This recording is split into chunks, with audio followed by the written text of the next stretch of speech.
যে সময় আল্লাহ পাক আমাকে বেঁধে দিয়েছেন, 1 সেকেন্ড আগেও মরণ হবে না, 1 সেকেন্ড পরও মরণ হবে না।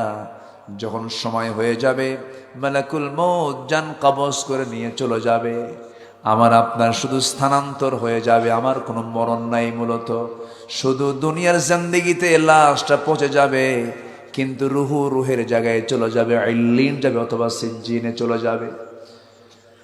জান্নাতি হলে ইল্লিন যাবে, জাহান্নামী হলে সিজ্জিন চলে যাবে। আমার বন্ধুগণ, এই দুনিয়ার জিন্দেগিটা হলো একটা ওয়েটিং রুমের মতো, এখন আছে, কিছুক্ষণ পরে নাই।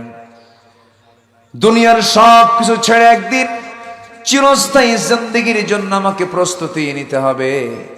সেই দিন যাকে আমরা দুনিয়াতে আপন মনে করেছি, আমার মা পর হয়ে যাবে, আমার বাবা পর হয়ে যাবে, আমার স্ত্রী পর হয়ে যাবে, আমার সন্তান পর হয়ে যাবে, আমার ভাই ব্রাদার সব পর হয়ে যাবে।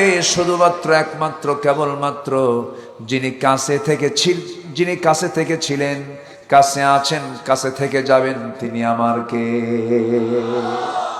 আসতে বলবেন না, তিনি আমার কে? আল্লাহ।